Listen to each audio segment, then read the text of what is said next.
Good evening, ghouls and gals, freaks and creeps, and welcome to the Terrorized podcast, where we'll be talking about everything from the paranormal, the strange, the haunted, the occult, true crimes, murder mysteries, and everything in between. Everything to satisfy your spine tingling and gut wrenching needs.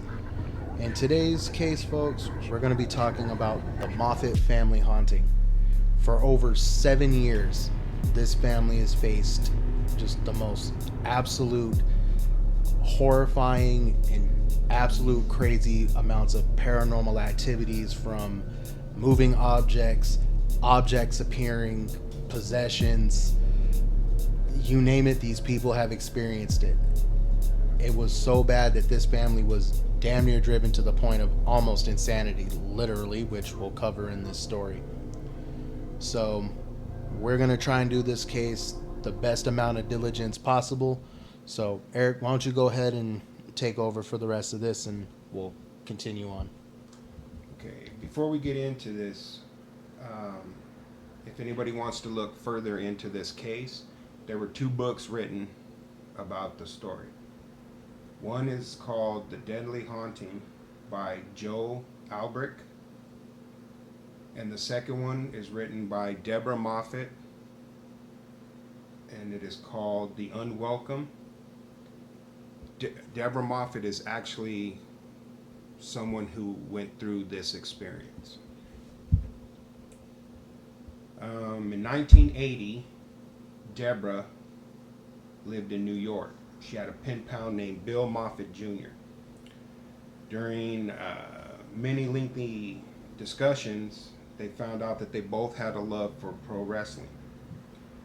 After long talks about professional wrestling and their favorite wrestlers, they exchanged classic VHS matches of their favorite wrestlers. This only cemented their bond even more. Soon, sparks of romance began to fly between the two of them. They began dating, they got engaged, so the next step would be for them to move in together. Deborah left New York to move in with Bill in Rancho Cucamonga, California. Deborah soon noticed bits of an odd thing. The Moffitt family owned 3 houses side by side on Archibald Avenue. One house belonged to Bill's parents, one to his grandmother, and one he inherited from his aunt. Bill Jr. had a health condition. It was called cardiomyopathy. And due to the fear of something happening to him and no one being there to help him, he lived with his parents. When Bill and Deborah got married, they moved into the house with their parents.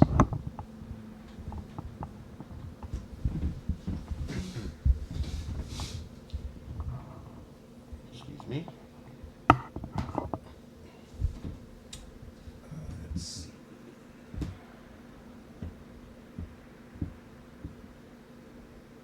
Sometime after the couple relocated, Bill Jr. started to share bizarre facts and occurrences that involved his grandmother, Dominica.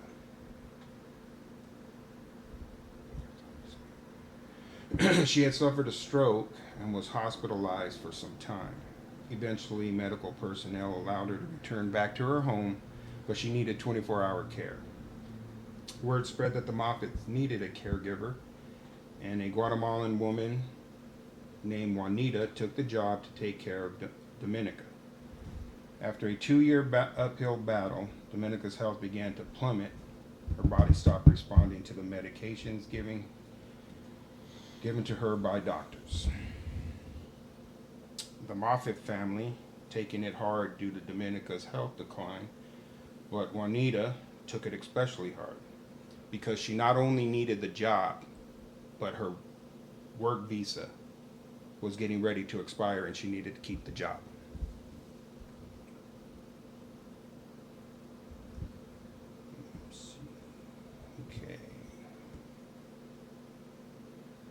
Dominica passed away within at the hospital where she was staying at.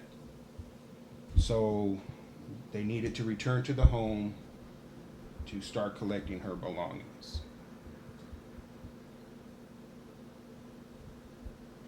And this was about the time things start to kind of start happening.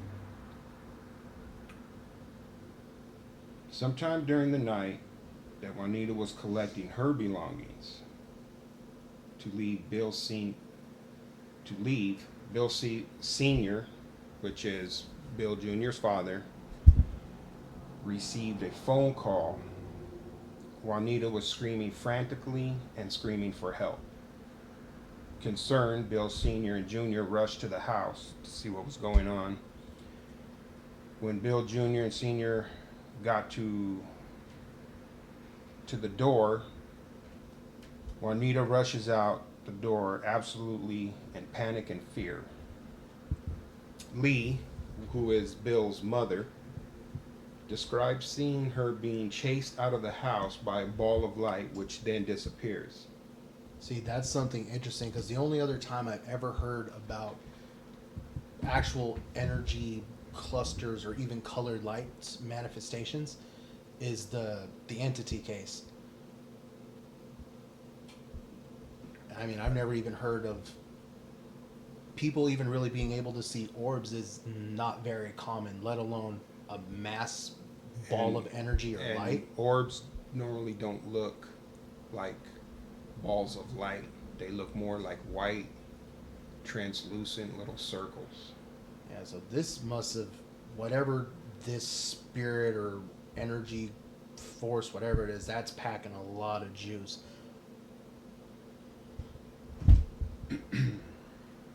And especially for it to come outside of the house.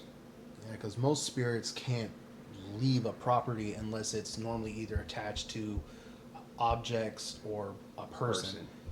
So that's, like I said, that's packing big oomph, and it's normally not very common. Well, okay, so while everybody was trying to calm Juanita down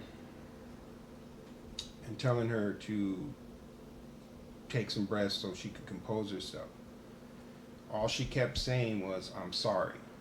All I did was try. I just wanted to help." Finally, when they calmed her down, they were able to reach out to one of Juanita's relatives to come and collect her and her things.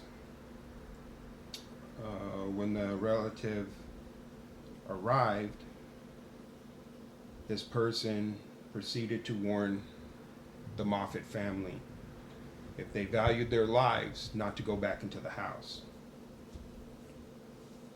That there was an evil, cruel, malevolent force inside the house. After issuing the warning one more time, she looks at Lee, points to her specifically, and tells her, most of all, she is not supposed to go back into that house. See, that in itself is so unsettling that you can just walk into a place, and I mean, I know some people get jitters and nerves, but to walk into a place, feel the mojo that bad. To warn the entire family, if you value your life, not just, there's something going on in the house, you would tell most people, it's haunted, don't go in the house. But to say if you value your life, that's... Yeah. And then especially to point out Lee specifically. Like, one person out of the group. That's really unnerving. After she received this warning, she was shocked and a little upset. But she was a devout Christian. The fear of spiritual evils didn't really bother her or scare her much.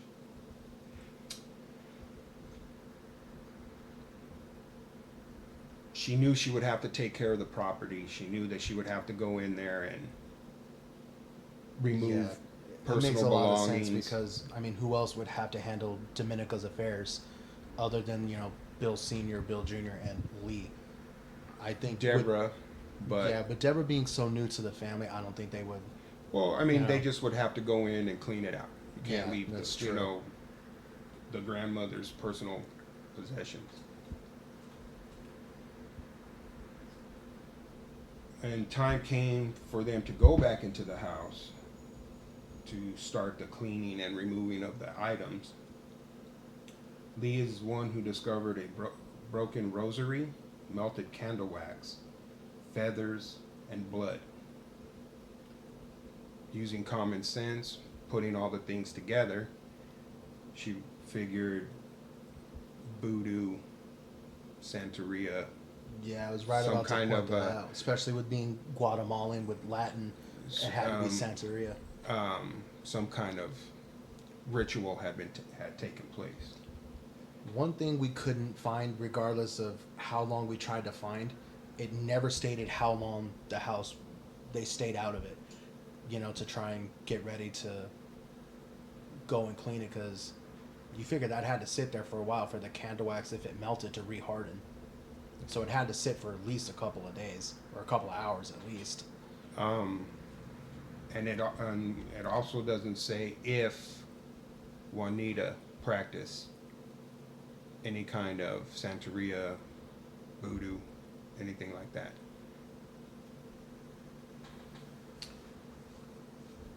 They they assumed, due to Juanita's background, that that's what it was. Yeah, it makes a lot of sense. This all took place in 1984.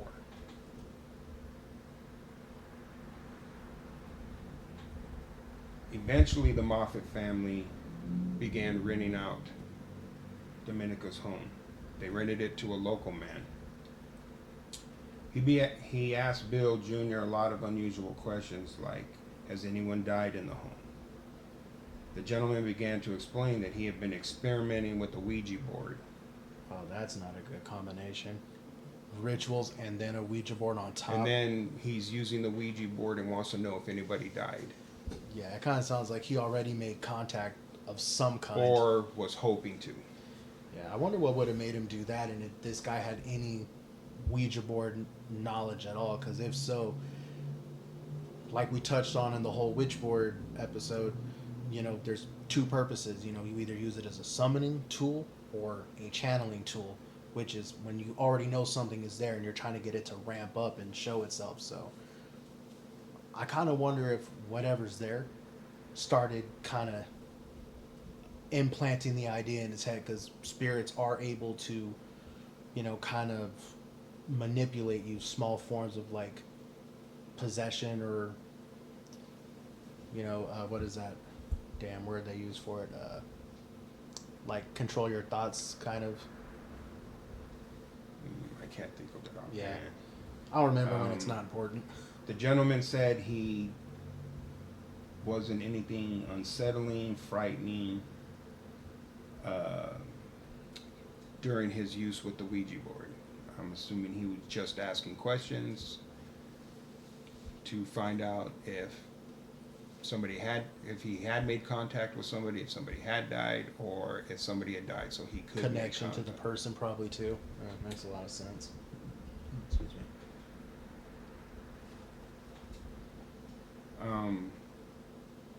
Oddly, Bill Jr.'s home, the one that he inherited from his aunt, would start to receive a lot of paranormal activity.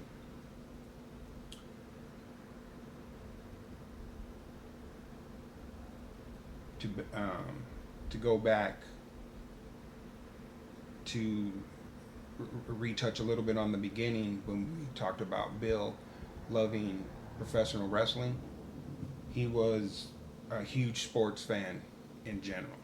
Mm.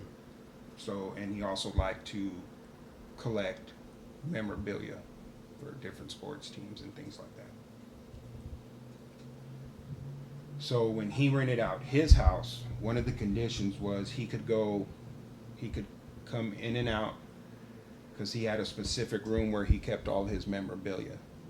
And anything new he got, he would put in there, keep the door locked. He didn't want anybody to go in and bother his things, So I'm assuming some of them were probably pretty expensive. So he didn't want anybody to go into this room. He kept it locked, and he had, That makes sense. Memorabilia doubles its value pretty quickly too.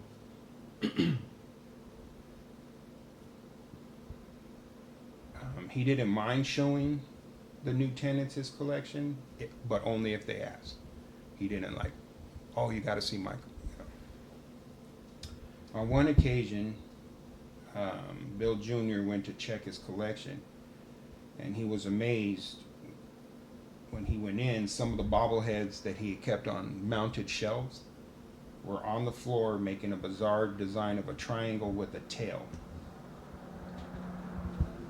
He assumed that the tenant must have gotten into the room and did it. So he confronts the tenant, and the tenant was surprised and assured him that he didn't go in there. There was no way for him to get in because Bill Jr. has the only key. So that to me sounds like poltergeist. Yeah, and especially Activity. because that's not just one, but to make a whole design, that's talking got to be at least 10, 11 items easily. I mean, hell, most spirits struggle just to move a single object and barely even make it wiggle or jiggle Knock it around. over. And this thing picked whole things up off of a shelf. Man, whatever this is, it must pull so much energy or have so much energy of its own. That's what makes this haunting a little interesting. Because just going over the notes, like how it's able to do just some of this stuff, most spirits have to have either electronical things helping it gather energy, people with like a broken spirit who aren't like either religiously sound to kind of feed it. But you know, everybody seems pretty good so far, and then for this thing to just move multiple objects, and bobbleheads aren't exactly light, they were made of glass back in the day, so you figure these had to weigh at least a pound. Well, he had all kinds. So, I mean, he had bobbleheads and other kind of things. So yeah, he probably did have heavy objects. Some might have been lighter than others. Yeah, it makes a lot of sense of it. But That's the just thing nuts. is, say the tenant did get in and wanted to move his stuff around. You're gonna put it in the floor and make a weird Design. symbol design. Yeah, doesn't So- make any sense. So a few weeks go by, and the tenant starts to make comments about feeling uneasy and uncomfortable in the home. Then it gets to the point that he can no longer take it. So one weekend he packs up all his belongings and he leaves the house without a word. This is one of the earliest signs of poltergeist activity, and that the haunting is starting to ramp up. Ramping up, and we barely even got started. There was a shelf of figurines that had figurines of dogs, and Deborah took one of the dogs off the shelf, dusted it, put it back on the shelf. As she turned to grab something, when she turned back around, all the dogs had been turned. Instead of facing out into the room, they were facing towards the wall. See, that's so incredible, because think about it, one object, okay, but multiples simultaneously, no sound, straight ninja like I want to know, like, what is this thing exactly? Like, that's one of the best parts of this case. It's nothing truly kind of identifies what this thing is. You can't really put your finger on it just being residual, an attachment, poltergeist. There's so much going on that when you think you figured out what it is, something else happens and it's totally gives you a totally different opinion of what's going on. Yeah, this case has definitely tackled so many different normal events that happen, not only just in poltergeist, but in actual hauntings and things that are way beyond normal hauntings. So this is definitely an interesting case to say the least. And there were times when she would be cleaning the house to get it ready for new tenants. Um, Items would move from room to room. She would place something down in the kitchen, find it in the living room or the bathroom. Um, Not making a connection between the ritual that happened in Dominica's house, which was 2 doors down from Bill Jr.'s, where his uncle died in his home, which he inherited. He believed it was his uncle's spirit just being mischievous and playful. Because that's kind of like how his uncle was.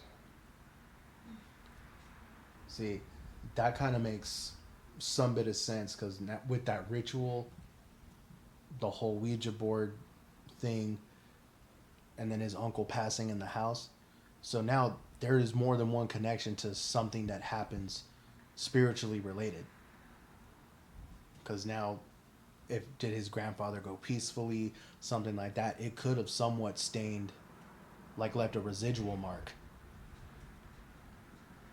And then could have, whatever this is, moved his uncle's spirit and took up residence. Because spirits that are normally very malevolent, malicing, can overpower other spirits and send them off packing somewhere else.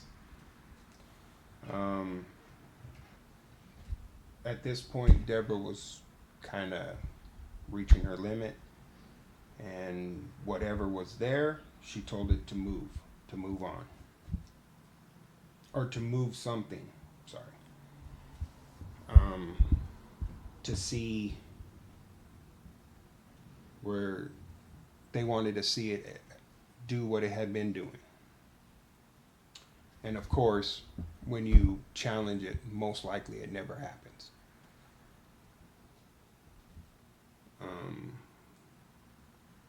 Once the dining room table was moved to the center of the kitchen,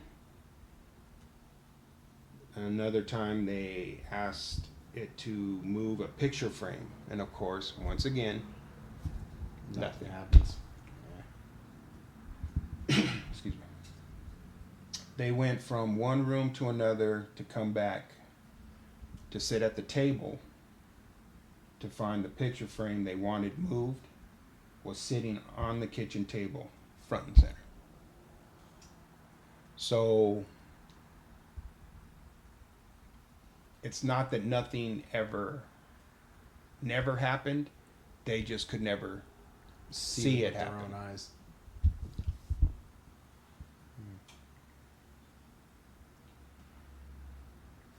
Seeing this, Bill Jr. started to have a sense of unease, and it started to trigger a lot of his condition, giving the feeling he could start having panic attacks.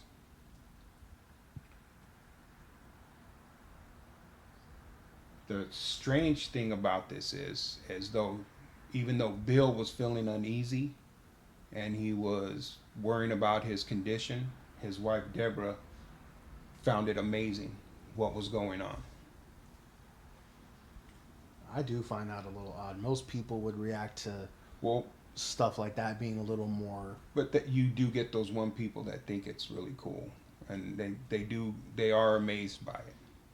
So Something so out of the realm of reality or the normality.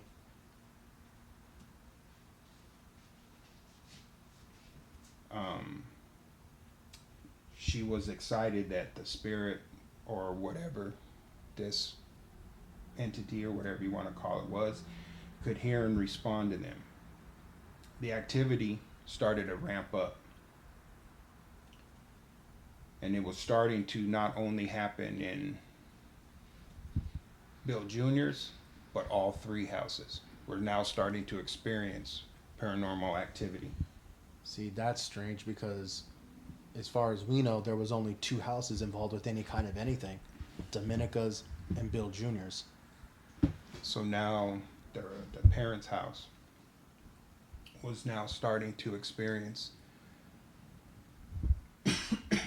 some of the same activity. Yeah, so with that, that's not very common. I mean, I think I've only heard of two other cases where something happens at one particular place and it can stretch across a property. And even then, it's normally a major part of the property, like maybe a different floor, but it's because it's a center or the overall house building. lives like an old farm that may have a house, a barn, stables, things like that, and the activity is in all of them. Yeah, the But major yet that's general one premises. property. It's connected, not Yeah, just because it's side by side by side. It's starting to. yeah, that's definitely really stretching as far as the outside norm for most any kind of a haunting or paranormal activity. They started to find items from one house in another house. Lee had an altar with small religious statues, and here's a bit of a. They would find jewelry and other things on the altar. Here's a little bit of comedy that this ghost had a sense of humor. One day she went in and she found a pair of men's underwear or boxers draped over the small statues. One of the times they found jewelry that actually belonged to one of the tenants that had been renting the house, but there was no possible way that it should be in their house.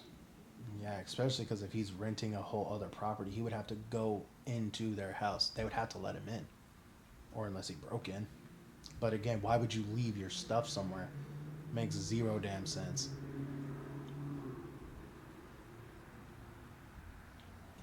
And here's the part that really makes it crazy about this piece of jewelry. It was a watch. And the reason it should not have been there is the tenant had moved away. Oh, so he's not, Not even even on there. the property. So this is the tenant that left when he said he started to feel like, I guess, uneasy. I don't know if it was his watch or another tenant, but Either way, if the tenant isn't on the Like property, that watch shouldn't be there at there. all.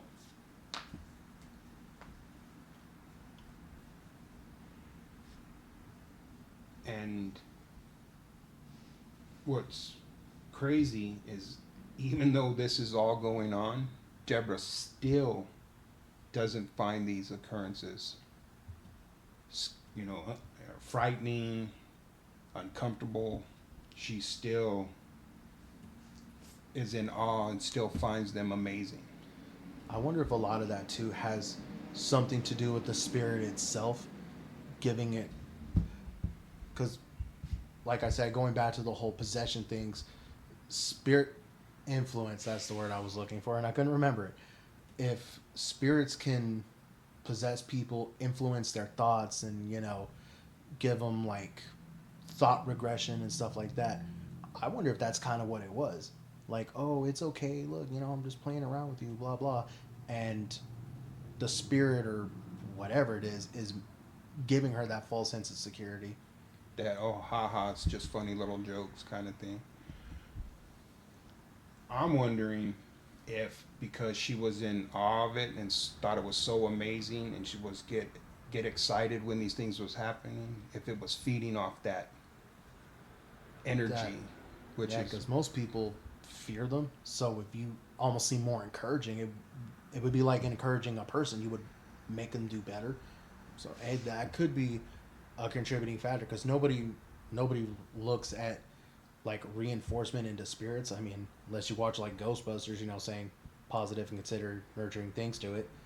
So who knows? Maybe Ghostbusters was onto something. So I mean, they take energy from batteries and people. Why not? If you gave it good vibes, it would supercharge it. Because aren't most negative spirits negative? So maybe negativity is not the way to go. Interesting, concept. Food for thought type thing. So a few months pass, and the house is rented out again to a young couple named Tom and Michelle. And when after they rent the home and they're getting ready to move in, Bill Jr. jokingly tells them that the house might be haunted. Jokingly, my ass. And then the young couple don't really seem to be bothered by the joke, because a lot of people say, when you rent things, oh, there's a ghost that lives here, or, hey, your neighbor's a weirdo, or whatever. Trying to be more friendly type thing. So late one afternoon, Deborah sees Michelle sitting on the porch crying. So she goes over to talk to her, and she sees that her face was bruised. And Michelle tells Deborah that Tom had struck her, and that it's something that he's never done before. So it was totally out of the blue, something that she never would expect him to do. So definitely out of character. See, this falls into that, like we were saying too, how spirits can influence and change people's patterns of behavior. She stated that the more and more time that they lived in the home, she notices Tom's behavior drastically changes. Yep, there it is. So your thought on being influenced makes sense. But then that goes from just a haunting, poltergeist activity to... That's like progressive entrapment. That's or grounds for like towards possession. Possession. That's what I was saying. It was more of a possession. Yeah, it could be in what is it called, like the weakening phase or repression phase. They slowly break you down till they can take over.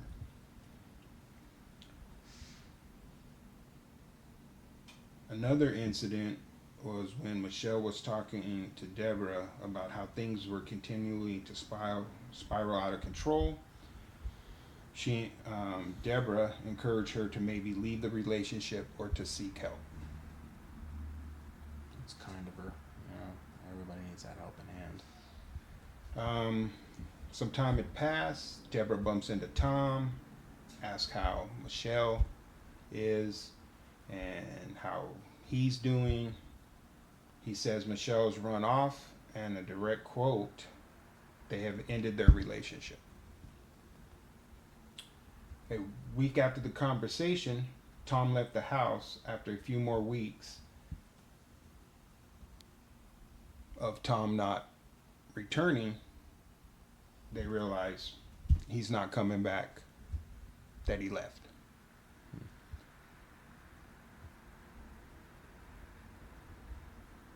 But the thing was, the way the house was left, it had been scrubbed with bleach, and where there once was a rug, the rug's missing. Oh shit, that don't sound good at all. A few days after that, there was a knock on the Moffitt's door, and a gentleman was looking for Tom. They said he moved, they're not sure where he is, and he left no forwarding address. The stranger turns to them and asks, "Did you hear about Michelle?" And they didn't know what he was talking about. He says they supposedly found her body in a landfill wrapped in a rug. Michelle's cause of death was determined that she had been beaten to death. After the conversation, the man just turns and leaves. Never gives his name, never says how he was connected to Michelle or Tom. Just As quickly as he showed up knocking on the door, he was gone. See, I that's where I kind of reading that part. I really do think whatever this force, entity, spirit is, I believe it may have pushed him to do it. In my honest opinion, just things just sound too a little out of place for that.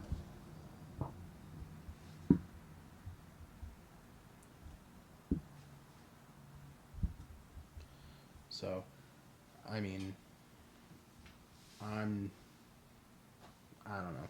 It's a little lost for words on that one. Um, Here's some kind of crazy that Bill Sr. and Bill Jr. were both avid news watchers, but they didn't see or hear anything regarding Michelle's body. Hmm.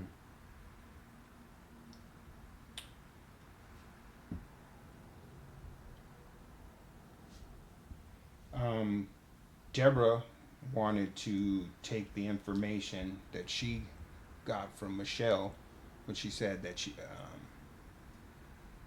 Tom had hit her and things were getting out of control, that he had the rage. Um, but Lee said, don't. And the reason for this is allegedly Bill Sr. had connections to a crime family, which you know. Oh yeah, you definitely don't ask, don't tell. But um, the truth to whether he was or wasn't can't be confirmed nor denied.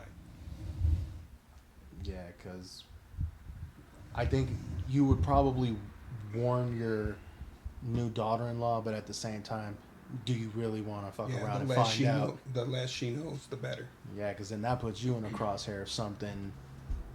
Well, the story is that Bill was a hitman for Sicilian mafia. And, you know, like they say, anybody knows if you're have anything to do with organized crime, you just stay away from the police. For there's no reason whatsoever you go to the police. And this was kind of the straw that broke the camel's back for them to decide to sell the 3 properties. So they sell the properties, they're getting, they're leaving. Lee and Deborah are packing up the last of the family's belongings in the house, getting everything ready to go. They were in the living room and they heard a huge bang, like an explosion. They ran into the kitchen to see what the commotion was, and when they walked in, they saw the cabinets had literally been ripped from the walls and smashed into pieces, laying on the kitchen floor. Holy hell. They stood there completely shocked and wondering what had happened. See, that's like otherworldly powerful for a spirit to rip a whole set of kitchen cabinets right out of the wall. Normally you hear like the door comes open and maybe a plate or 2 comes flying out, but to rip them from the walls. Yeah, and not only if they're being ripped, that means they have to be picked up like almost like somebody's overhead and thrown to the floor. Because we've pulled out cabinets and stuff. Working with our dad and our other brother, we've pulled cabinets out, and they're not exactly light. And even to just throw them in the floor and break them, you got to kind of be overhead to smash them into complete pieces. So that's. And while they're crazy. in the kitchen and they're looking over what had just happened, they hear the sound of shattering glass coming from the bedroom that Deborah and Lee go to investigate to see what the noise in there was. And the window had been exploded from the outside in, and there's glass everywhere. That's odd. For the first time, really, Deborah feels fear. I mean, hell, at that point, how could you not? Ripping all your cabinets out, and then what's even more bizarre is the fact that the glass exploded inwards, and for there to be no object, that would mean something like a rock, a baseball, something would have to come inwards. It would make sense if something went outwards, but to come into the house doesn't make any sense to me. I guess one last hurrah to kind of put a little fear of God into them before they So left. they get the last of the stuff and they leave the house.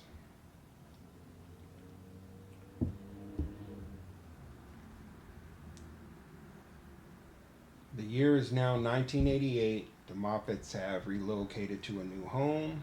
The first 2 or 3 weeks that they're there, normal, no signs of paranormal activity or bizarre occurrences. Then, one random day, Bill Sr. walks into the living room, sees a framed picture.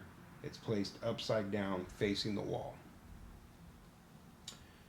The activity continued with turned pictures, moved objects, and it began to slowly escalate into more bizarre random nights of their burglar alarm going off with no signs of a break-in or a trespasser. So were these motion based? Just out of curiosity. It doesn't say. So that's crazy because if it was able to catch motion, that means it had enough energy to produce like enough atoms and ions to create a physical mass. That's crazed, bro. When they would be sleeping, they would be awake in the middle of the night. Sounds of screaming, a screaming male, females, even children's voices coming from upper floors of their new home. Even hearing disembodied whispers of their names from someone in another room when they know nobody else is home. Random knocking and on the walls, but the weird thing about it is the knock was coming from inside the wall, not just knocking on it. Hell with that. As time passes and continues, messages started to be appearing on mirrors, which were both threatening and non-threatening. There's actual photographs of one of the mirrors with a message on it saying, "Talk to me."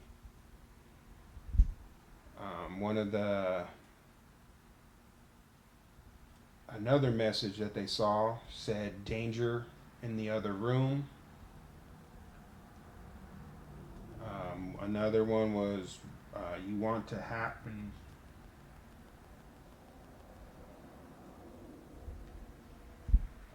One said, "Bad wiring in the attic." All these messages almost no sense because they're random, from helpful to basic threats. And we're gonna loop all the pictures that we were able to find in this episode, so you'll see all the messages, the weird design that Bill Jr. saw made in his bobblehead figures. So you'll see that in the episode as we actually get it all edited and put together. One of the strangest messages written on the mirror was the word Nini, which was Lee's late sister's nickname for her.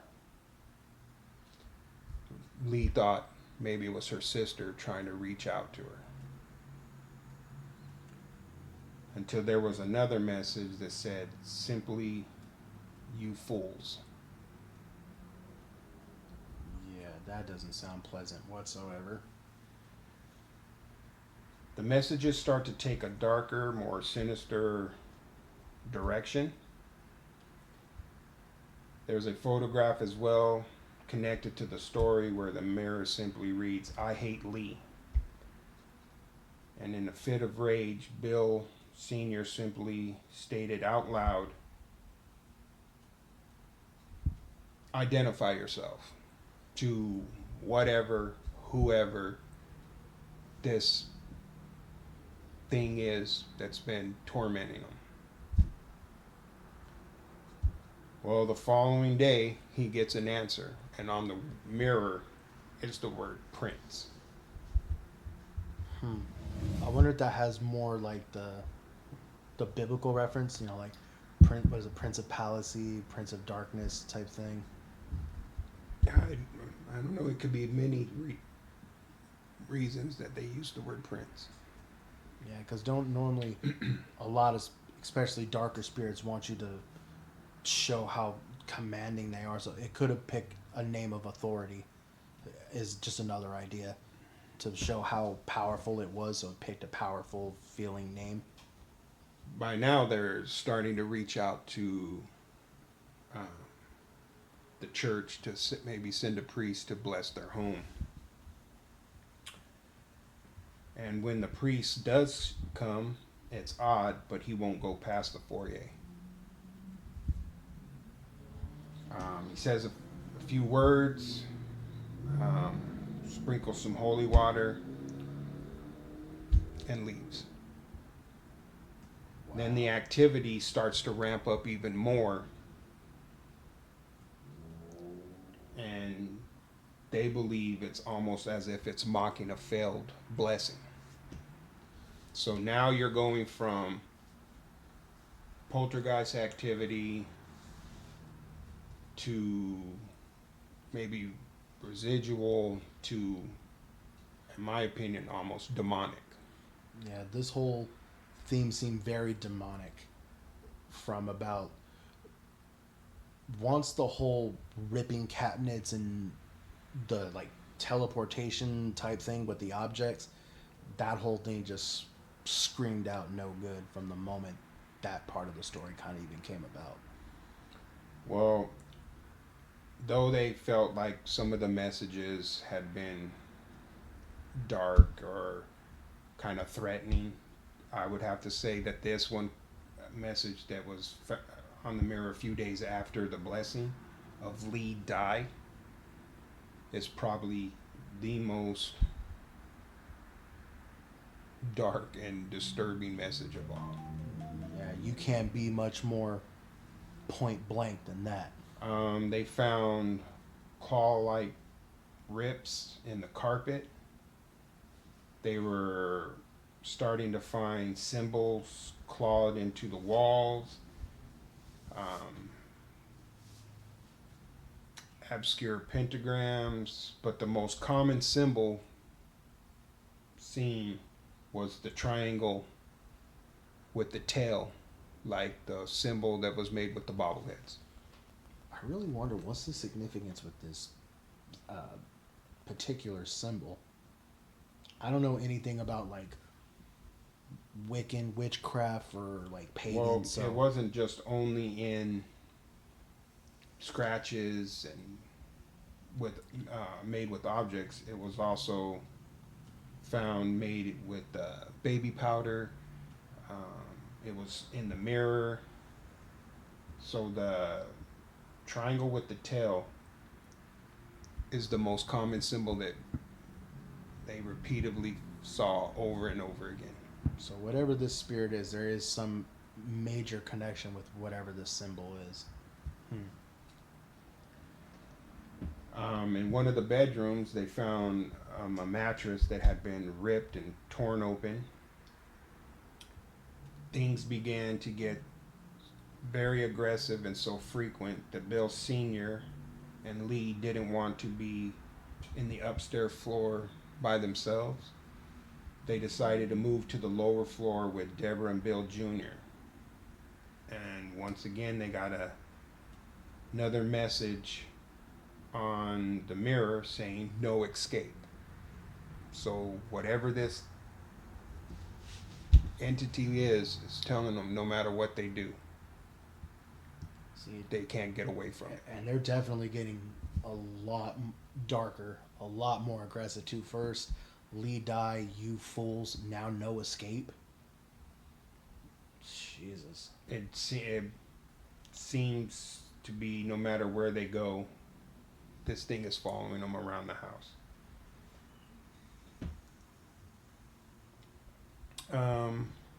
They got becoming so desperate, they decided to reach out to paranormal researchers for help. Multiple teams come into their home, investigate.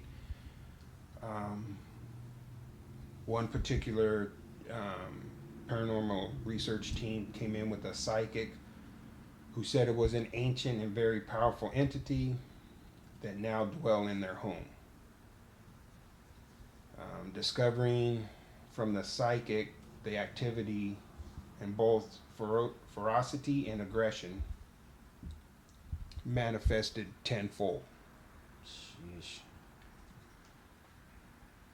And I thought things could be worse. It started to get so bad that objects were starting to be thrown at Lee very frequently.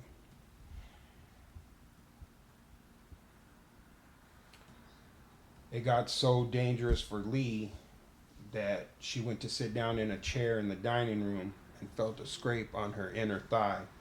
And when she stood up, there had been a knife shoved through the bottom of the chair into the cushion.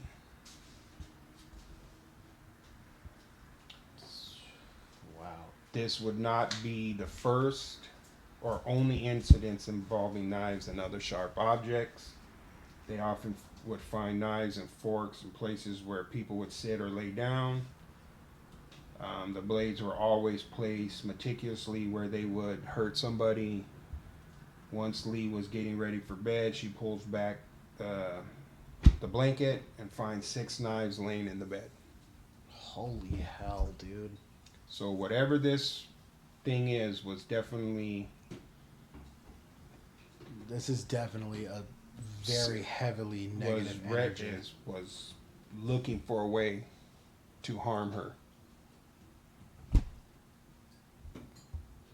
Yeah, I've heard of violent spirits, but like violent spirits on a level like this, I've never even heard of a case even being this violent. Not even the entity case has been that over the top. Not like this. Even when they would try to get away from it, leave for a night or a few days in a hotel, they would find the same symbol, the triangle with the tail carved into the walls of the hotel rooms. When they would return home from dinner or go from the lobby to their room, it would only make matters worse. Things got really bizarre. They would hear knocking from the floors, like somebody was underneath the foundation. Oh my God. You would hear knocking from inside the cabinets where they kept their dishes and spices. Crows became obsessed with the house. They would sit on the front lawn, even on the vehicles, if they were not moving. Man. Even if you try to startle them to get them to leave, they would just stand there. That's crazy. So this spirit even has the ability to, I guess, affect even animals nearby it. Well, it started to go from just the birds to infestations of rats and other rodents. Jeez, man.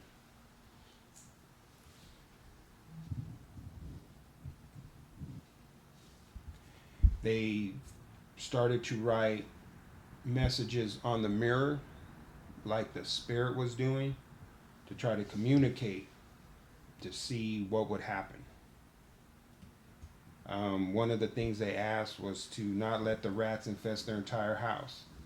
The next day, they left to do errands, came back, and all the rats had completely disappeared. Dude, that's crazy. First, it floods them, and just because they asked it, it completely got rid of every single rat, like, But never been there. this was a way to, I guess, like play with them. It's like, okay, I'm gonna do this. Okay, I'm gonna stop doing that. It's just the fact that it got every single rat out of the house, almost like they never were there to begin with. Man, like, I'm so floored. Like, even reading and studying up on this case, it was one of the craziest things I have ever read. Like, I've never heard of any kind of a haunting like this. Yeah, that, like I said, it runs the gauntlet of what it could be, and you can't really put your finger on anything because it constantly It's does like a something never new. ending evolving chain of just, you can only sum it up as paranormal activity, but you really can't, because it's much more than that.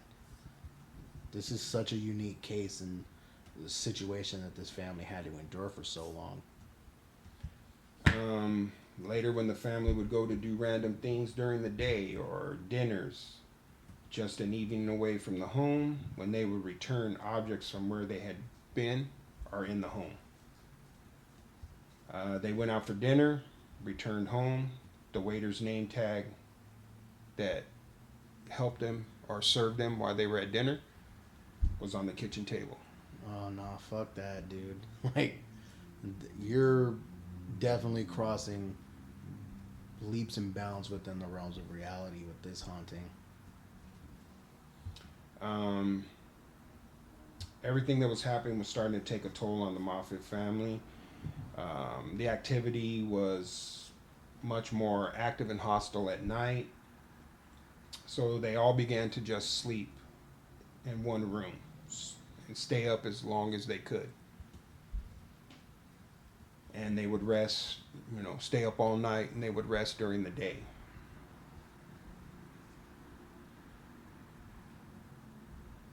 And that they noticed that Lee's attacks were less frequent when she was with Deborah.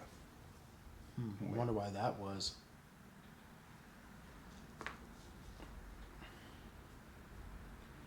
Um, strangely, that Bill Sr. was almost becoming okay with the way things were going. He just started to ignore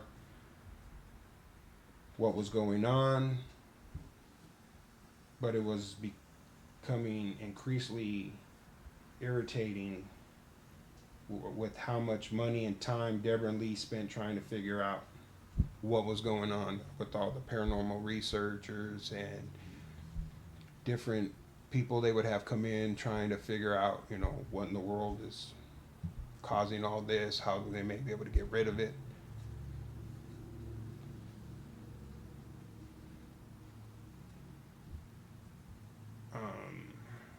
Bill Jr. and Lee met even with Native American shamans to see if they could help them with what was going on at the home.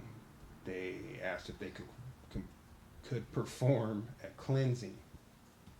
During the cleansing, they began to sage the home, which people always say, you sage your home, it's for blessings. They went from room to room saying prayers, saging the house. When they came to the attic, they began to feather in the smoke of the sage, but as the smoke went into the attic, it was blown out and repelled, almost as if something was trying to stop the cleanse in the attic. That's crazy. Like, I've never heard of something that could actually create almost a physical plane or a border barrier, whatever you want to call it, to stop smoke or hell anything. Like, when was the first time you've ever heard of a spirit possessing enough energy to create some kind of a physical something like that? I don't know. Well, maybe not a barrier, but just had enough energy to, as it was coming in, like brush it back out, like a waving of a hand. I mean, still, that would make a lot of sense, but just, it's absolutely just fucking mind boggling. So, I'll take over and I'll take over the second half of this just absolute nightmare of a show that this family had to endure. So, continuing from where Eric left off, so even when the shaman was approaching the attic, the entire family, went with them. The shaman told them, stay together, you're strongest together. You can show the spirit that, you refuse to be broken, all that kind of stuff. So, as they get into the attic, within a few minutes, the shaman's feathering the sage, continuing to say his blessings and all that stuff. Deborah Moffitt turns and looks off to one of the corners of the excuse me, the corner of the attic, and she sees part of the insulation kind of wiggle and kind of at first just kind of fumble and move around. Then, to her just absolute terror, it starts to completely contort in shape and like kind of peel from the wall and make the form of a skeletal face. And there was a horn coming out of where one of the ears would be. And what's even more terrifying, as you're staring at this thing starting to contort into an actual face, it even forms eye sockets. So you can clearly see that it's a face of some kind. So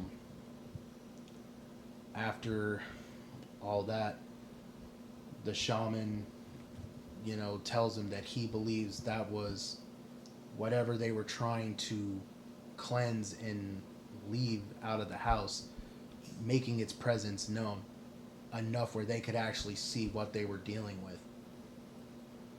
So, furthering on with that, the shaman tells them that this spirit is from ancient times, more powerful and more ancient than they were even prepared to try and come to grips with.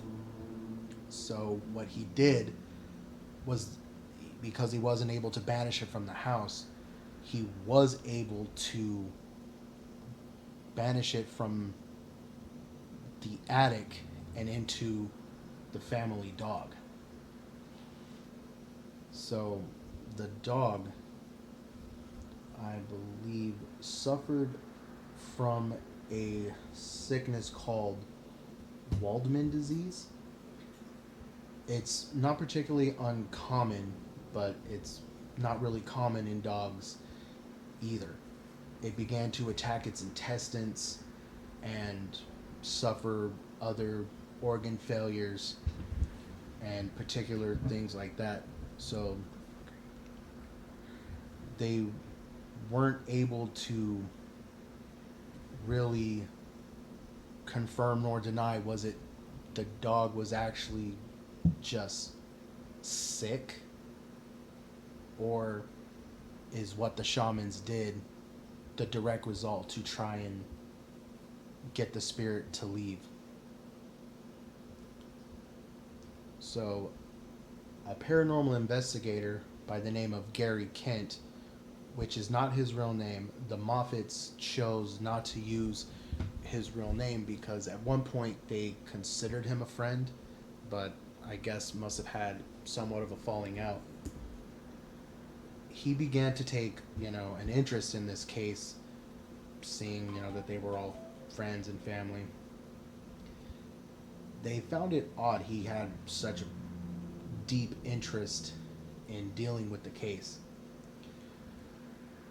They asked him, you know, or he asked them, could he kind of take up a residence with them, see how things are going. So they're like, yeah, sure, go for it. So as he starts his investigations, he goes into the restroom where the messages have been left on the mirror. And what does he do? He challenges the spirit. Make yourself known, do something, move objects. Just Did the Moffitts tell him that they had tried this before and it never does anything in front of them? They never say that they have. The only thing that they have said is when they have told it to do things, it's almost always after. Not that they've seen it with their own eyes, but it's always after they've asked it to do something. Okay. But to touch on that, when Gary asked it to do something, boy, did it do something. So, Gary was sitting down having, breakfast with the Moffitt family, and they were talking and stuff like that, and, having a decent day. They began to hear the snipping of scissors. So everybody's looking around and they're like, what is that? So they just ignore it at first, and then they continue to hear the snipping again. So after they continue to hear it, Gary turns his head and a lock of his hair falls off. And Gary finally gets the answer to his challenges. He goes to the mirror and it begins to leave him a lot of insulting messages. He's a boring person. He has a terrible sex life. He has a small penis. He's gonna die alone. Women can't stand him. He's a worthless person. He's got no self-value. Like, this thing just absolutely just ripped this poor guy in half. And after the scissor incident and these messages, again, he tried to hold on in there. He was seeing his luggage, his sheets, even his clothes, other stuff being torn, ripped, and shredded like things have clawed it. The even more terrifying part is he could walk into his room at times and see it, just like invisible claws tearing and ripping at his clothes. That was his final breaking point. He just said, I can't do this anymore, and completely left the Moffitt family after that. So the Moffitts are again back at square one, trying to figure out what to do next. They turn to another set of paranormal investigators, some that are very, very well known. Ed and Lorraine Warren. They actually read a book. Deborah checked it out from the library. It was called The Demonologist. After reading it, she reached out to Ed and Lorraine Warren. Was this one of the books that Ed wrote? I believe it's co-written by both of them. Okay. I have a few of their books on my Audible, but I think The Demonologist is mostly written by Ed, if I'm not mistaken. So, yeah, it was Definitely a good book. I highly recommend it. So, continuing on with that whole part of that, they decided to come, all the way from Connecticut. The Moffats tell them what's going on, and Ed and Lorraine Warren are a little skeptical because they're like, this, it just sounds way over the top. Even for most hauntings, this is some next level type stuff. Well, Lorraine Warren, being a psychic medium, not even 15 minutes into the investigation, she said exactly what the shaman has said. There's something here very ancient, very old, very powerful. I can't explain much more than that. So they continue to talk about it, and Ed Warren decides to taunt the spirit to see if he can get some kind of spiritual activity to ramp up or anything, to see if there's any kind of credibility to what the Moffats have been saying. This is where things are going to get even more bizarre and kind of really wild. After about 10 minutes of praying and antagonizing, Bill Sr.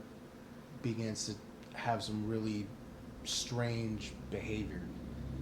He starts torquing his neck and arching his back, rolling his shoulders, kind of picking up his arm to his chest, almost like he's having a stroke. It looks like his joints are locking up, and he begins snarling and salivating and growling like a dog. And lack of a better word, it almost looks like he's kind of shape shifting, is how I would describe it. He begins to walk towards Ed Warren, and at this point, Bill Sr.'s dragging one of his legs, almost like he's wounded or like he can't get it to function properly. And he's telling Ed Warren that he's gonna bite his arm off and chew his shoulder down to the bone and all kinds of various other things. Well, Ed Warren pulls out a piece of wood and points it in the direction of Bill Sr. and begins to continue to pray and tells him that this piece of wood was a piece of the cross that Jesus was crucified to. As they continued the prayer, Bill Sr. began to kind of revert back to normal and calm down after a few more minutes. The Warrens spoke to the Moffats, and he told them that Bill Sr. seems like he's under attack of, he didn't really want to say demon possession or a demonic infliction until they can get more proof. But because they weren't connected to any churches there in California, he actually recommended that they go back to the church to try and get an exorcism done of the house to clear the spirit. But he, again, they had a Episcopalian friend who worked outside of the churches who could help them. But with the excuse me, the Moffats being, Protestant Catholics, they couldn't do that. If their church found out that they had a member of another faith do this ritual, they could be excommunicated from their church. And with Lee being so heavily religious, she didn't want to run that risk.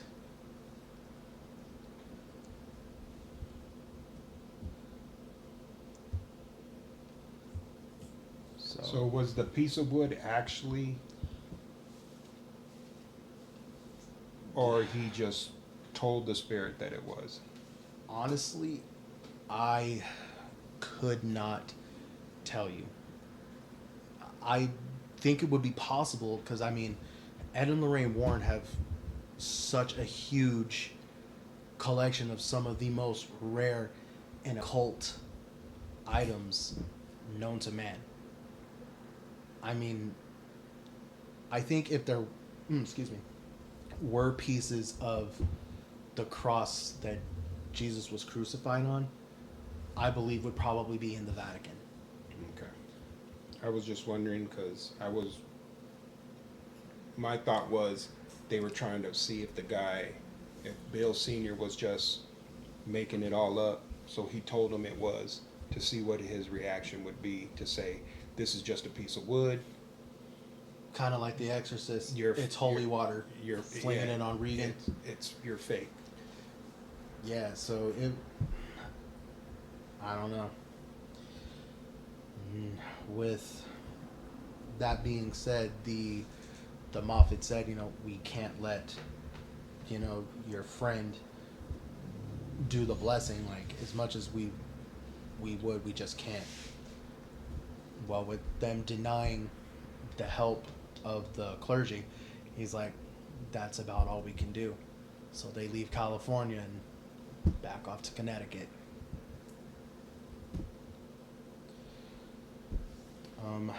There were a few more incidences not too long after the incidents when the Warrens decided to leave.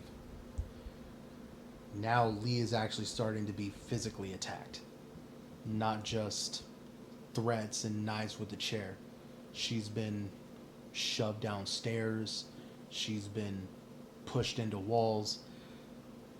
From what the book described, she was pulled by an invisible force into like the cabinets and the pantries by invisible arms or hands.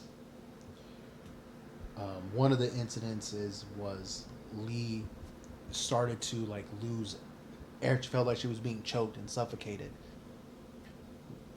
Deborah, I believe, is the one who rushed to the kitchen first, then Bill Sr., Bill Jr., and when they started to help her, they look at her neck and their indentions and eventually bruised into fingerprints.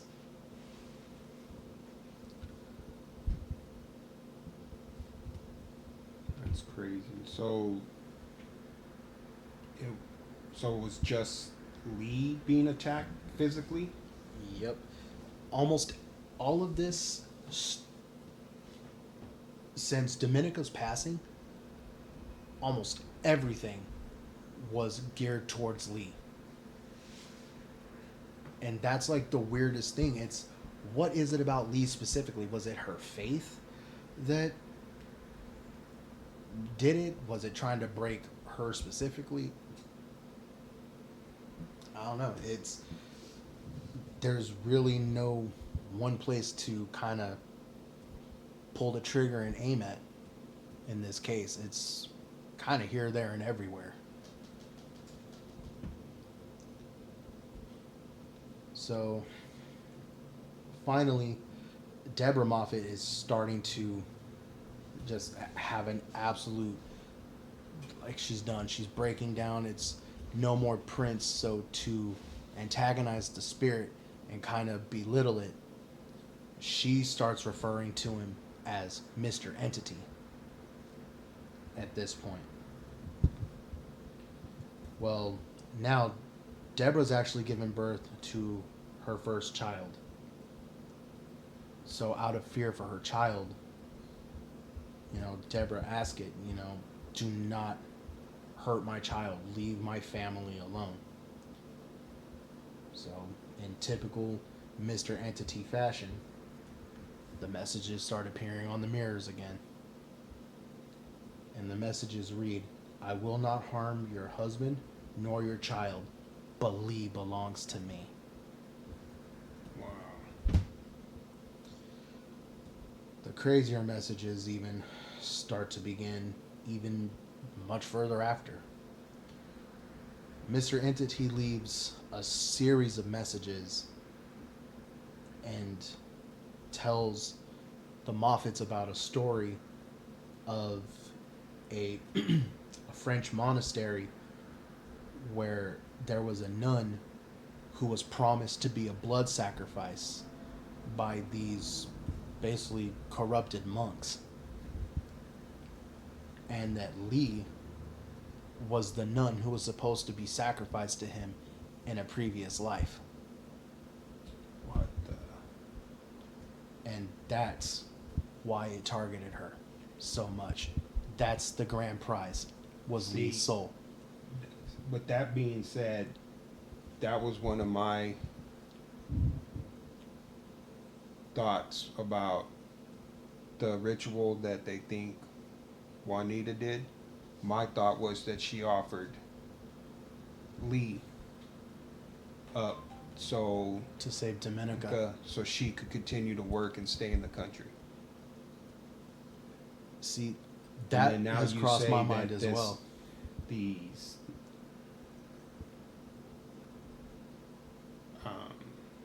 what did you say? The monks in the monastery were going to sacrifice a nun, and that the nun is Lee reincarnated. So this spirit is now coming to collect. See, like another thing I even thought of is Juanita might not have known enough about voodoo, Santeria. Like maybe she really was trying to help, but her lack of experience in the practice, she let the wrong thing in. Maybe she had good intentions. Maybe she had terrible intentions. We don't really know. But I think that was the thing that kind of was the jump off point to kind of break the veil a little bit. And then just, I want to know just how did it go from that to where we are now? I mean, stabbing knives through the base of chairs, ripping cabinets, teleporting people's name badges, objects. Well, here's another thing. If it was looking for Lee, why didn't it happen sooner in Lee's life? Why did it wait so long? Yeah. Is Lee the age of the nun that she's supposed to be? See, because I think when by she this was time, going to be sacrificed, Lee is a lot older, like, getting closer to like 50-ish, 60-ish. Normally when you start taking your first steps towards the nunnery, you're really young. At least that's what I would think, when you're still, in the process of your black veil, you're still young. I'm just wondering why it didn't happen sooner. Yeah, it makes zero sense. Because if it could do all this, it could have got her at any time. Why wait now and then all these games? Like, she could have been easy pickings as a kid. It makes no sense whatsoever. So, Mr. Entity even told Lee that he used to, stalk the halls of the monastery and corrupted all the monks. That sometimes even after these messages began, they would find later on, this is where you can really tell that Lee's life is in danger.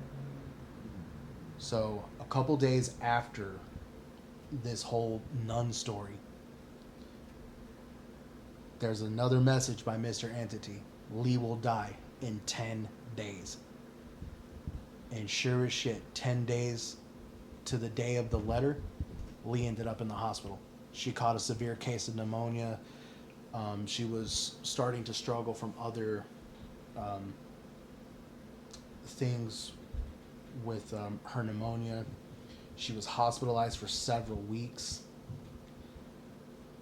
And of course, who decides to come and visit Lee at the hospital? Mr. Entity. So he's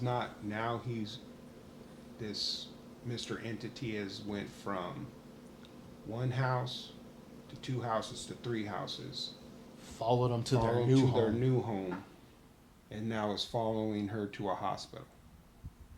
Yeah, like So normally spirits are when they're earthbound spirits, they're tied somewhere. They can't just so go this everywhere. isn't this is more of an attachment spirit. It would have to be able to follow her like that. But see, like that's the thing. Like it's not even just Lee that it follows. It's followed Deborah when she's been out. That's no when the whole family goes out, it follows them. So Lee Okay, is with them. Lee's still the They go to the catalyst. motels. Lee is with them. So the attachment definitely is to Lee. Man, listen to this. This is where stuff is gonna, dude. This will blow your mind. So, after Lee was in the hospital, she's kind of on a somewhat rise to recovery. They're like, okay, you're still not well, but you're well enough to at least go home. But you're gonna need to be on an oxygen tank. You're gonna need to be under heavy, monetization type thing. So Lee is having a conversation with Deborah, and she tells her that she feels that Mr. Entity may have followed her to the hospital because she would see a dark stain appear on the roof of her hospital room. The ceiling? Yeah, sorry, the ceiling. It's still the roof. And the more she stared at it, it would grow and darken and move. It would glide across the ceiling to the corners, down to the floor, and make like a black, I don't want to say hole, but like essentially a black mass pit type thing.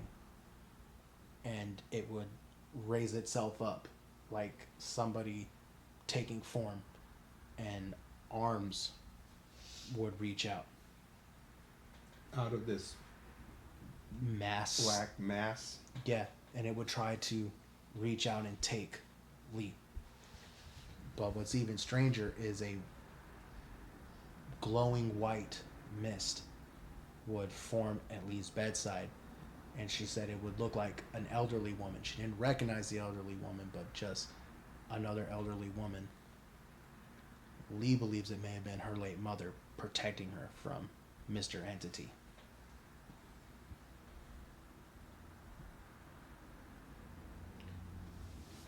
So, yeah, she describes it as she would watch this figure rising out of the blackness and watch it grow limbs. And every time this black stain Figure thing would come, the the white elderly mist, woman would protect her. what that would look like an elderly woman would protect her. Yep.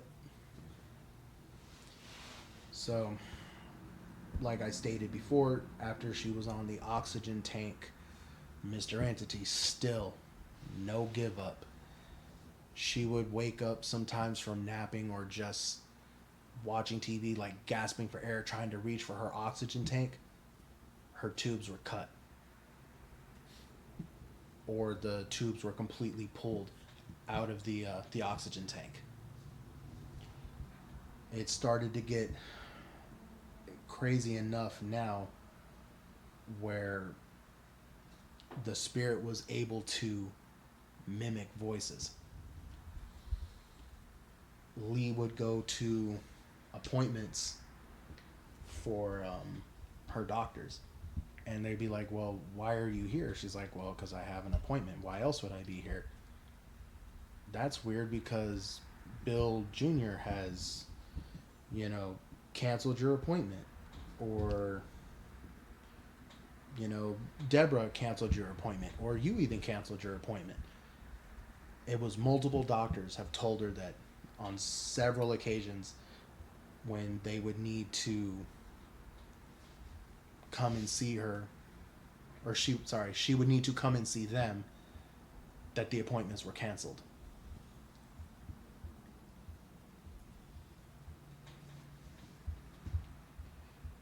And things don't just stop there. One particular night, now things are going to kind of switch gears a little bit, where Lee's still a focal point, but not as important, I would say. It's kind of switch gears, and almost like it takes Bill Sr. is like the new target. So one night, Bill Sr. wakes up in the middle of the night, and he goes to pull back his bedspread, and he finds a 16-inch spear tip. And what's even more frightening is there's a message from Mr. Entity. He explains to him that this is a spear tip from a tribe in the African Congo. And in this message, it's a clear pattern of how to sacrifice Lee, what to do with her heart and the blood, and how to get rid of her body to sacrifice it. And that was the message by Mr. Entity.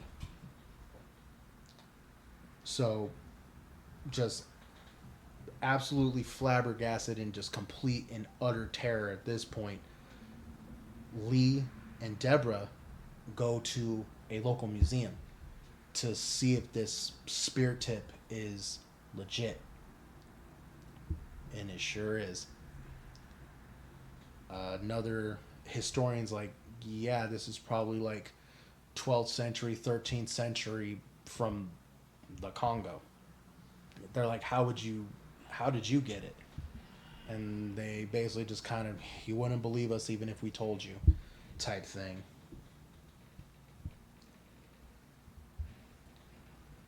And continuing on, the year now, 1989.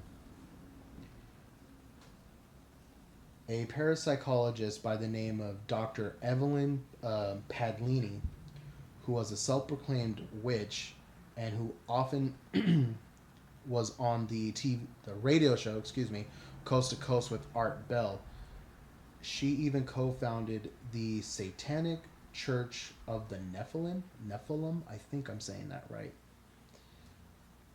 She even started to look into the claims of the Moffitt family at this point. They did a few rituals, to no avail. Only thing she said that you could really do to kind of have any kind of a life at this point is just be at peace with the spirit. Love it and live with it like it was a family member. Well, Lee wasn't going to take that, given her faith and how devout she was. There was no way.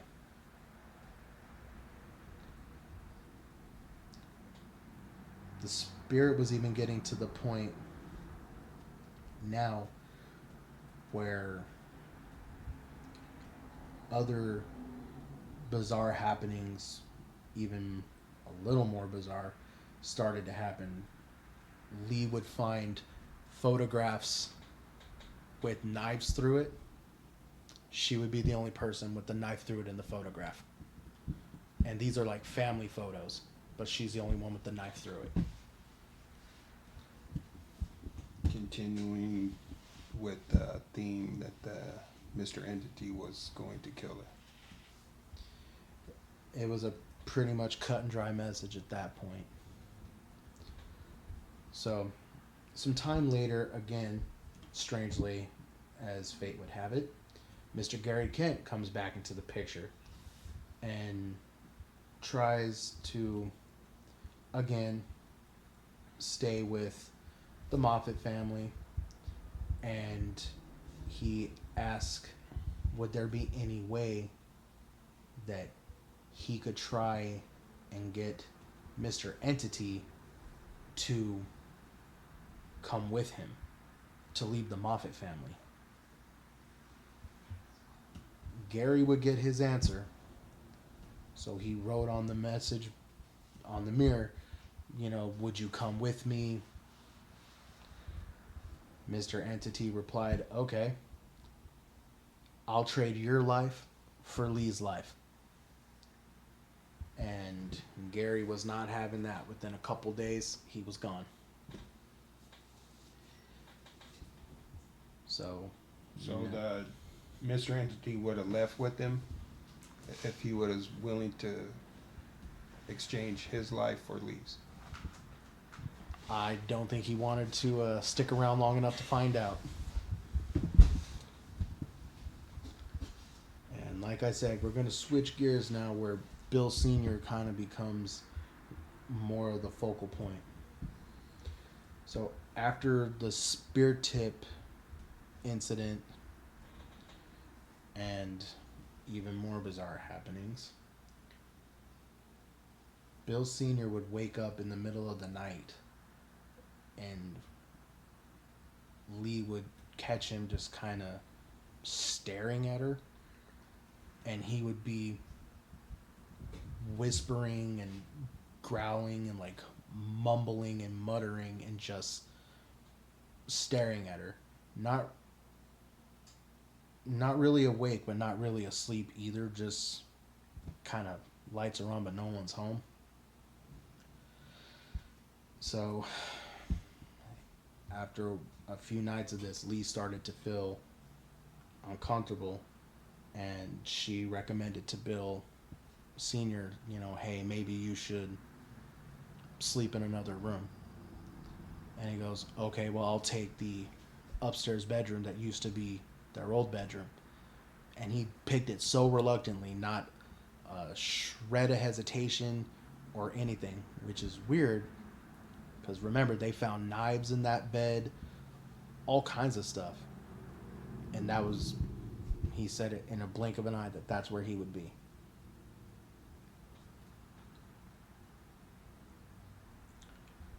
So, again, another night would transpire. Deborah Moffitt awoke to the sound of howling. And she's like, that is not normal. Because she could hear it coming from inside the house.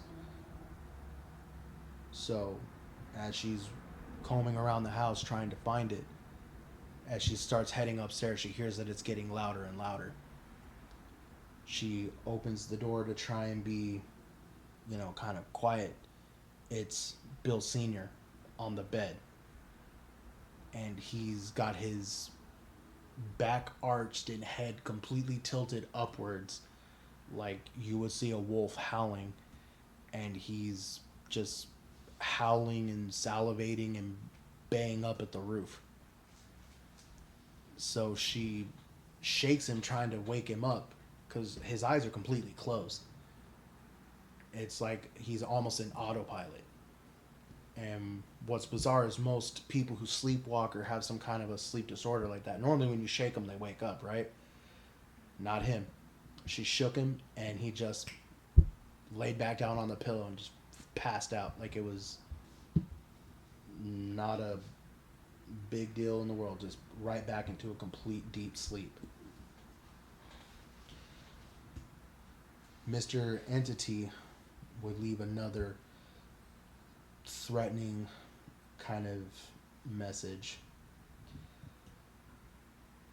Bill Sr.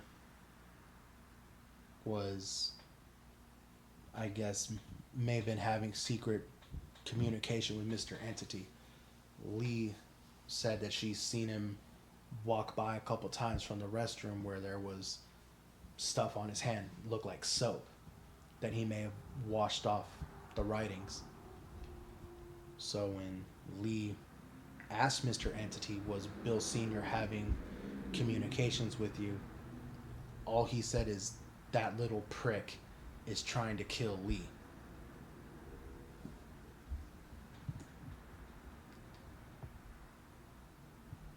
So, what do you think of that? That's crazy.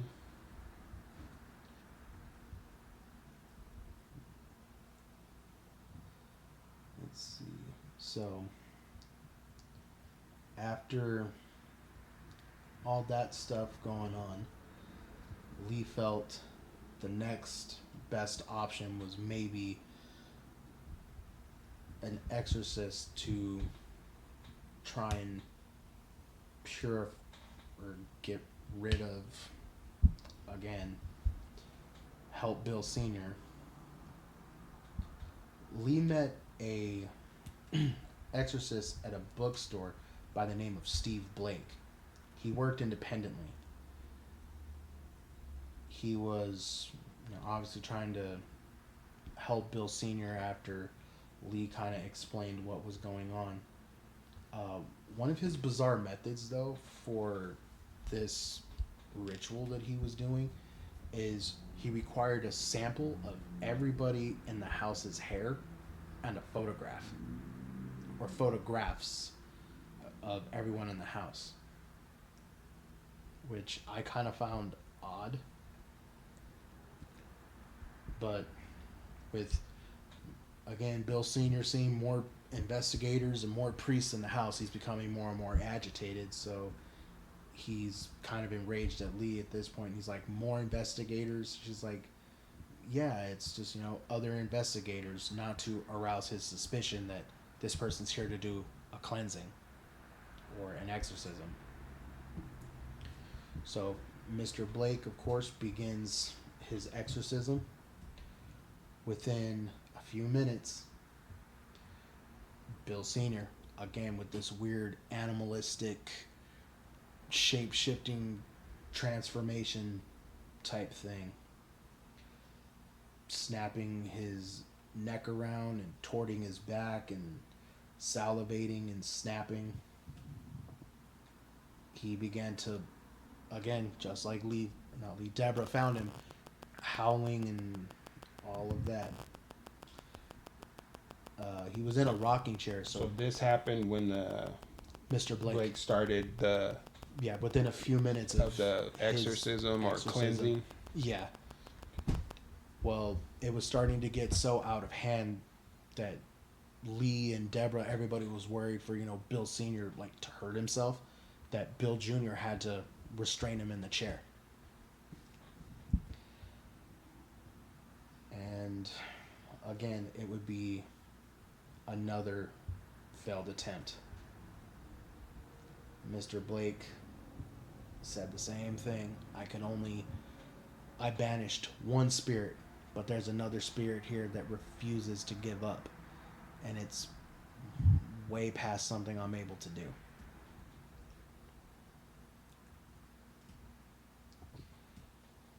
So, let's see. What else?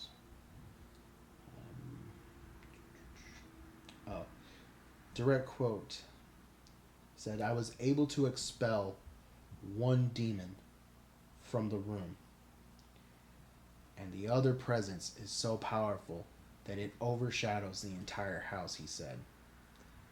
It would be impossible for me to expel it. So Lee began, hearing people come in and out of the bathroom and everything else.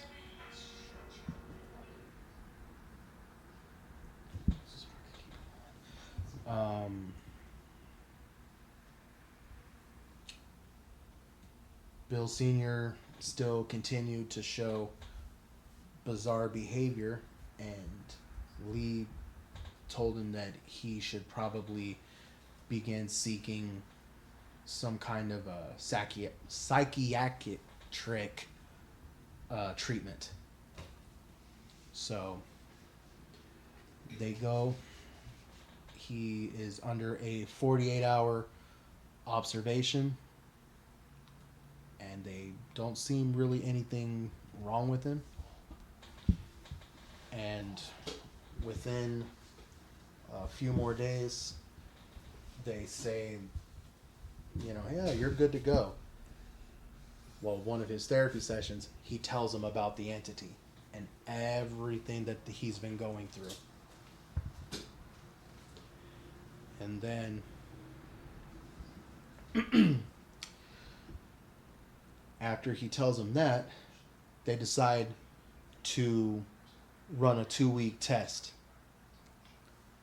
So for the 2 weeks, they do intense psychological memory regression, all that kind of stuff. They begin to talk more and more about the entity, and Bill Sr. tells them, yeah, this spirit has attempted to kill my wife. It's tried to, I believe, have possessions. I believe it's also tried to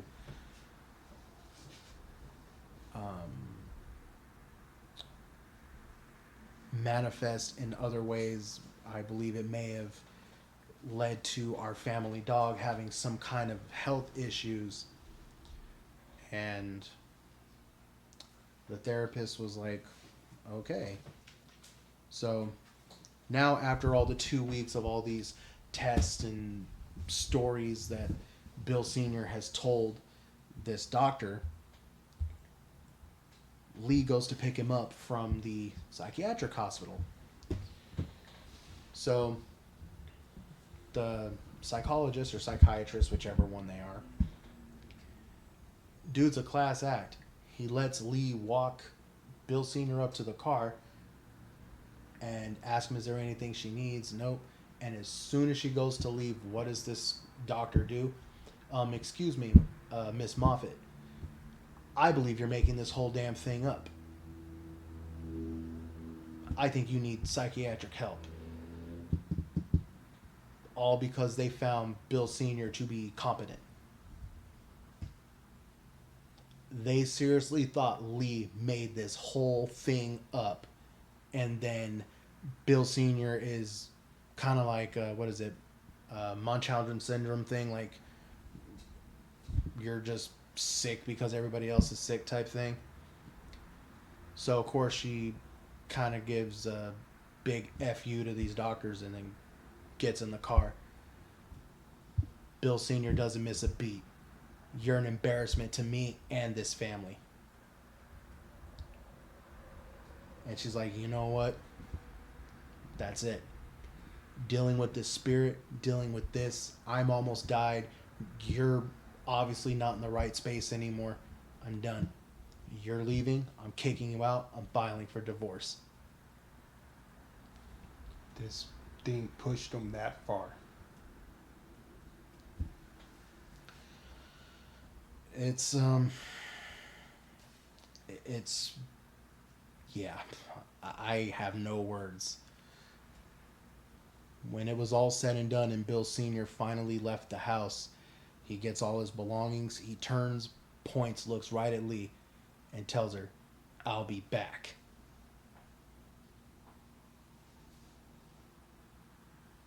That's crazy.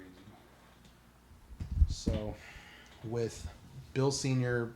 being gone, a lot of the activity begins to actually dissipate, like a lot.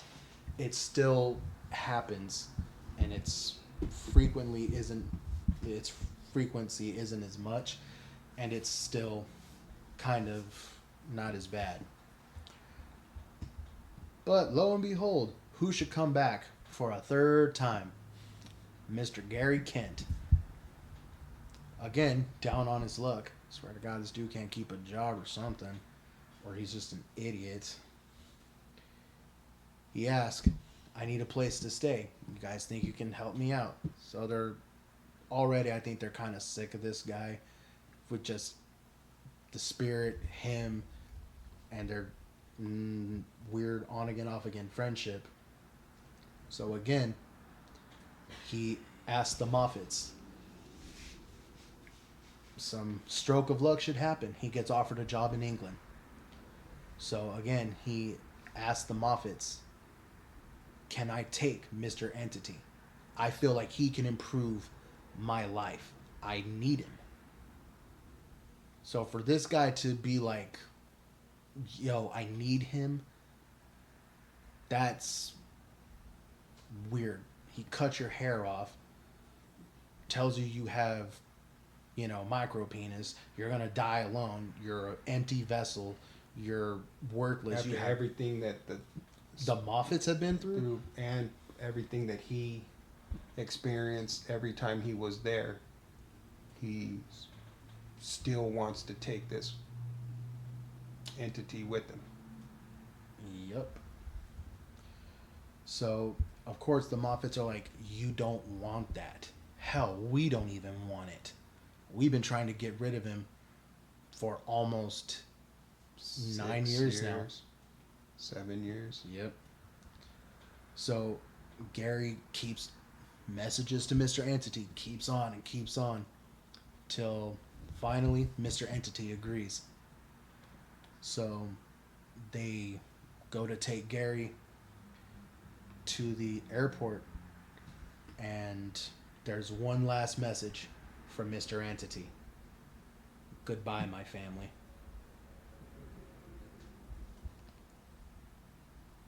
And just like that, the haunting ends.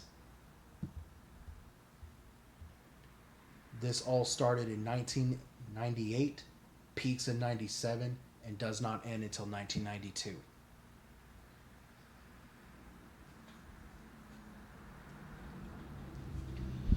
So here's a little bit of what we could find that happened, to the Moffitt family afterwards. Sadly, Lee passed in 2012. I'm sorry, 2009, and not too long after, Bill Jr. passed in 2012. There's not much that I could find on Deborah Moffitt. I tried. I'm pretty sure after the book's coming out and Blumhouse, the movie studio, has actually got the rights to produce this into a major film, and it will be coming out, I think, within the next couple years. I believe they said 2025 or mid 2025, something like that. And I do believe, I wish I could remember her name, but Deborah Moffitt's daughter even said growing up was super hard because there were certain things they were not allowed to talk about out of fear that they would get Mr. Entity to come back. That's how terrified Lee and Deborah were of everything. And a little side note, Mr. Kent, he probably kind of regrets his decision. Not too long after his new job, lo and behold, what does he find coming home from work one day? A very familiar symbol carved into his door. The triangle with the tail branching off. And then not much else is known about Mr. Kent. So this has definitely been one of the most extreme cases of any kind of poltergeist, paranormal activity, a demonic force, an ancient force. There's really not one thing you can call this case. It is so unique and so special to the whole paranormal community that cases like this are what people dream about to prove the paranormal. I mean, you got any final thoughts, Eric? That this was one of the craziest, most intense cases that we have looked at so far. And what's weird is me and you are huge paranormal enthusiasts. I didn't even hear about this case until about a month ago, maybe two. And that's when I came up with the idea for the show and started doing all the research. I had almost little to no idea what I was getting into until I started doing everything. That's definitely took us a lot of time to get everything together. There was a lot of research that needed to be done, and I'd like to thank our research team for all the work that they did. Yes, and to our community too for holding in there and sticking it out with us for this episode. Like, we know there was a big gap, but there was a lot to cross-reference, and we wanted to make this episode as respectful to the Moffitt family and our community. Accurate as possible. Yes.